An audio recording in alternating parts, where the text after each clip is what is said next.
Aupa Racers, aquí estamos en el confinamiento del confinamiento, porque mi hija se ha quedado dormida en el salón y me ha tocado esconderme en la habitación para pasar un rato con vosotros hablando de lo que más nos gusta, las bicicletas.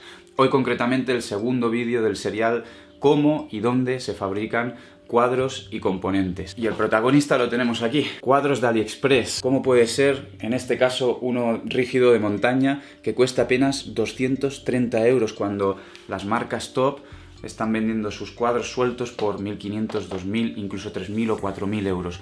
¿Dónde está la diferencia? ¿Cuáles son las ventajas y las desventajas? Hoy vamos a hablar de todo eso. Pero antes un aviso para todos aquellos que acabáis de entrar en este vídeo o en este canal por primera vez. Os recomiendo enérgicamente que veáis antes este vídeo que os dejo por aquí, que es el último que publiqué, y en el que hablé de una serie de información que no voy a repetir en este vídeo, como los diferentes métodos de producción, los moldes abiertos, etcétera, etcétera. Toda la información que vais a ver en este vídeo está basada en mi experiencia personal en dos ámbitos diferentes, uno como posible consumidor y otro como profesional. Como posible consumidor, porque a finales de 2019 decidí no cerrar un acuerdo de patrocinio con ninguna marca de bicicletas, como youtuber, vamos a decirlo así, ya sabéis, llevar el nombre, el logo de la marca de bicicletas aquí, solo llevar sus bicis y demás. Quería ser libre para elegir mis carreras y al tomar esta decisión me ponía en la situación de que tenía que buscar una bicicleta para mí, comprarla, y una de las posibles opciones que valoré fue precisamente la de comprar un cuadro genérico y montarlo a mi gusto. Dediqué 2 semanas y media entre octubre y noviembre de 2019 a buscar información, a buscar el cuadro que yo creía que más se adecuaba a mí, y finalmente decidí no comprarlo. Luego os explicaré más tarde el porqué. Pero todo ese proceso me dio muchísima información que ahora voy a compartir con vosotros. Y por otro lado, el ámbito profesional, porque llevo ya unos cuantos años trabajando con marcas dedicadas al mundo de la natación, el triatlón y el ciclismo, en contacto con fabricantes chinos, y aunque no sea exactamente el mismo mundillo que el de los fabricantes de bicicletas, conozco bastante los intríngulis de cómo se mueven los acuerdos comerciales y cómo funcionan las fábricas en China, ya que yo mismo he estado presente en algunas de estas fábricas y he tenido trato con ellos. Vamos a empezar hablando del único aspecto positivo que personalmente le he encontrado al hecho de adquirir un cuadro genérico en una plataforma como AliExpress o Amazon. Básicamente, el precio. Es claro para todos nosotros que un cuadro de carbono a 200, 300, 400 euros tiene un precio súper competitivo en comparación con las marcas que todos conocemos occidentales. Hay una pequeña salvedad que tenemos que tener en cuenta, es que en el precio que nos indica el fabricante no está incluido los impuestos que vamos a tener que pagar cuando el cuadro cruce las aduanas. Eso quiere decir que a los 230 euros del cuadro que os acabo de enseñar le tendríamos que añadir otros 80, 100, 120, que esto depende mucho del país donde estéis, pero tened en cuenta que hay un porcentaje importante a sumarle a nivel de impuestos cuando llega por las aduanas. Vamos ahora con los que yo considero son 4 puntos negativos muy importantes a la hora de adquirir estos cuadros. El primero de todos va a ser un punto muy extenso, pero muy interesante, y os va a dar una imagen completa del por qué las diferencias de calidad de estos cuadros genéricos con los de las marcas que todos conocemos y que podemos encontrar en tiendas en nuestra ciudad. Durante las 2 semanas y media que estuve haciendo una búsqueda muy profunda, muy detallada de un cuadro que pudiese adaptarse a mis necesidades, porque uno de los puntos que más le daba yo interés era precisamente el de la seguridad. Quería saber dónde estaban construidos, cómo estaban construidos y demás, pues me di cuenta que alcanzar ese tipo de información era muy difícil. Habían hipervínculos en estas plataformas que te llevaban a supuestas páginas de fabricantes de bicicletas, en donde encontrabas cero información, o la poca que había estaba en chino, o realmente no se podía avanzar más. Era todo como un poco ahí como de ocultismo, ¿no? Como que no estaban las cosas transparentes del todo. Lo que sí que me pude cerciorar, y esta es información que sí que está publicada en las plataformas, es que la inmensa mayoría, os estoy diciendo el 99% de los fabricantes que anunciaban sus cuadros de carbono genéricos en estas plataformas eran chinos y no taiwaneses. Para entender esta diferencia vamos a hacer una pequeñísima, muy breve y muy resumida clase de historia de Taiwán. No quiero meterme en política, pero hace falta decir, para comprender bien la situación, que Taiwán no es exactamente un país, pero tampoco forma parte de la China continental. Los primeros habitantes de la isla de Taiwán eran de descendencia polinesia. Siglos y siglos más tarde llegaron españoles, holandeses, portugueses a intentar gobernarla, pero ninguno de ellos lo consiguió porque la dinastía de la China continental entró en la isla y dijo, fuera todos estos conquistadores que me la quedo yo. hasta 1885, cuando el imperio japonés en plena expansión por la zona le conquistó la isla a los chinos. Y en este momento se rompió cualquier vínculo que existía entre Taiwán y la China continental. La ocupación japonesa duró 60 años, desde 1885 hasta 1945. En ese periodo de tiempo los japoneses invirtieron muchísimos recursos para industrializar la isla, ya que estaban a las puertas de grandes guerras como la Segunda Guerra Mundial y necesitaban generar muchísimo armamento, vehículos y demás. En 1945 Japón se convierte en uno de los perdedores de la Segunda Guerra Mundial y es obligado a firmar tratados para devolver los territorios que había conquistado en años anteriores. En concreto el Tratado de San Francisco y el de Taipei, en el que especifica que devuelve o deja de gobernar la isla de Taiwán. Pero en esos tratados no se especifica que la isla de Taiwán vuelve a ser propiedad o está bajo el mandato del gobierno de la China continental.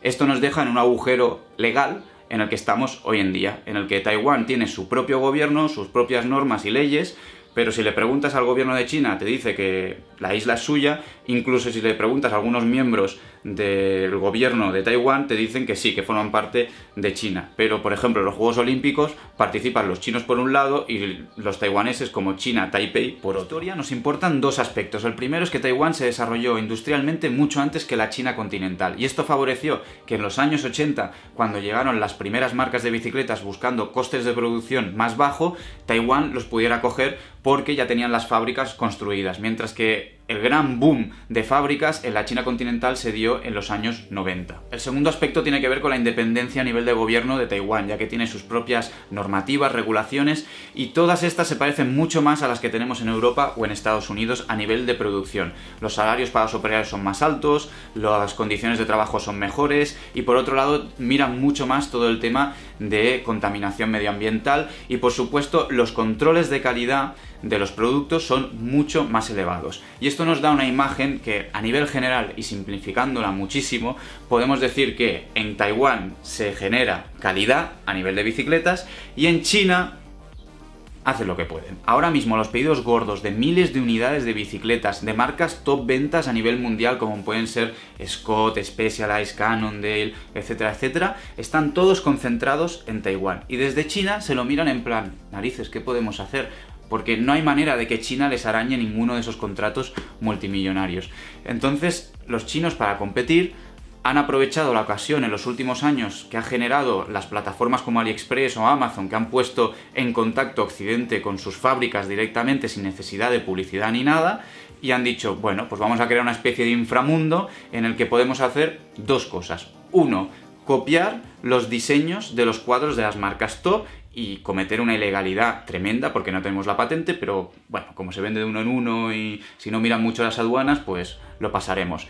Y por otro lado, bueno, quiero ser un poquito más legal, no voy a copiar directamente la geometría, ni el logo, ni nada de otro cuadro, voy a crear el mío, pero hay que ver qué nivel de calidad, qué nivel de acabados y sobre todo si han hecho todos los testeos y tienen los certificados de seguridad que desde la Unión Europea y Estados Unidos obligan a tener a los fabricantes de bicicletas. Como conclusión del punto número 1, yo os aconsejo que si queréis un cuadro genérico lo intentéis comprar en un fabricante taiwanés. Va a ser extremadamente difícil y probablemente más caro que uno chino, pero los niveles de calidad y la construcción, además del respeto por el trabajador y el medio ambiente que van a tener ese cuadro, van a ser muchísimo más elevados y unos estándares, si no como los europeos, muy parecidos. Por otro lado, si queréis adquirir un cuadro de fabricación china, yo creo que directamente estáis jugando a la ruleta rusa, con algo muy serio que es la seguridad. Por supuesto que pueden existir fabricantes chinos que sean de calidad y que generen cuadros que soporten vuestras exigencias, pero las probabilidades de que compréis algo que no está a la altura de las exigencias europeas y americanas son muy elevadas. Y yo no me quiero ni imaginar qué puede pasar si un manillar de carbono, si un cuadro de carbono se parte en una bajada en carretera a 80 por hora o saltando una piedra haciendo enduro en la montaña. Yo personalmente preferí no jugármela y como no encontré el suministrador taiwanés, porque era extremadamente complicado hacerlo sin ir a una feria a Taipei, decidí no optar por este tipo de compra de cuadros. El segundo punto negativo tiene que ver con las geometrías. La inmensa mayoría de los cuadros que encontraban estaban completamente desactualizados, encontrando, por ejemplo, ángulos de dirección de 71 o 70 grados, cuando hoy en día el mercado se está moviendo en 68 o 69 grados para cross country. Esto se puede ampliar a muchos otros parámetros de la bicicleta, con lo que me da a entender que los cuadros que nos están vendiendo son de hace 5 o 6 años, con esas especificaciones. Imagino que la rebaja de precio viene también por aquí. Es cierto que encontré muy pocos cuadros, pero encontré alguno con especificaciones actuales, pero también os digo que el precio no tiene nada que ver con esos 200 o 300 euros, todo lo contrario. Estaban ya en 1000, 1200 euros y personalmente gastarme ese dinero en un cuadro genérico con mucho misterio y sin saber exactamente la procedencia y demás, cuando ya por ese precio puedo tener cuadros o bien de segunda mano o incluso nuevos de marcas que me van a dar una seguridad a nivel de garantía y demás, pues tampoco me convence. Y el tercer punto tiene que ver precisamente con eso, con las garantías, que en la mayoría de los casos son muy cortas, normalmente de 3 o 6 meses y en casos excepcionales de 1 año, teniendo en cuenta que si algo te sucede con el cuadro, vas a tener que desmontar por completo la bicicleta, enviar el cuadro a China pagando tú los portes, quedarte sin bicicleta durante unas semanas y cruzar los dedos, por supuesto, de que el fabricante quiera reponértelo o reconstruirlo. El último punto no es un aspecto técnico, más bien es una cuestión ética, y por supuesto el mercado es libre y cada uno puede hacer lo que quiera con su dinero, pero dejadme que dé mi opinión. Considero que en estos tiempos de confinamiento, en donde las economías de nuestros países están bloqueadas, salir de la crisis económica que se está generando va a depender en gran medida de los gobiernos y las actuaciones que tomen, pero también de cómo nosotros gestionemos nuestros pequeños gastos, tanto los vitales, como por ejemplo la comida, como aquellos que están relacionados con el ocio, como lo que estamos hablando ahora de las bicicletas.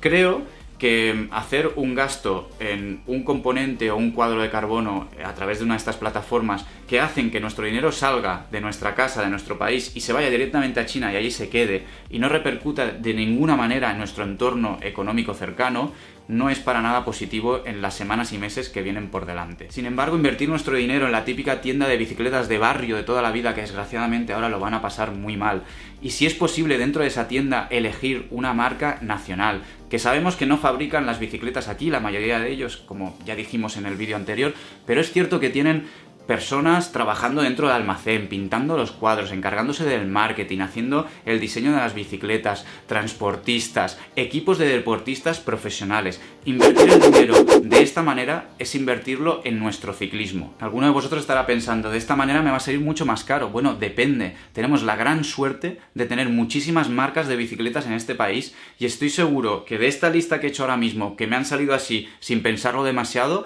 vais a encontrar algún modelo que se adecue a vuestras necesidades y a vuestro presupuesto. Atención, BH, Orbea, MMR, Mondraker, Megamo, Berria, MSC, Vitoria, Uno, Monty, Masi, Mendiz, Conor, Goka, Unica Bikes, CBK, The Draft, Colware, Wolf Bikes, Metacarbon, Capsule Bikes y Santa Fixi.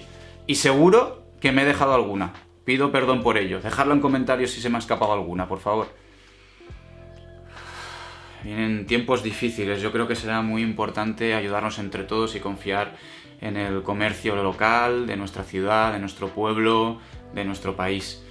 Y os voy a pedir 2 favores para acabar este vídeo. Imagino que todos aquellos que tenéis cuadros genéricos y os ha salido bien la experiencia vais a poner vuestro feedback positivo en comentarios y por supuesto hacerlo tirar adelante. Os voy a pedir todavía con más fuerza que todos aquellos que habéis tenido malas experiencias con los cuadros genéricos y realmente habéis tenido percances importantes, lo pongáis también en comentarios, porque esto es algo que he encontrado que en foros y en diversas páginas web cuesta de encontrar, porque las personas que han hecho una apuesta por este tipo de compra y les ha salido mal, rara vez lo comentan. Así que por favor, ponerlo ahí y nada, que seáis muy felices, que llevéis el confinamiento de la mejor manera posible y ya sabéis, a seguir pedaleando siempre. Chao, chao.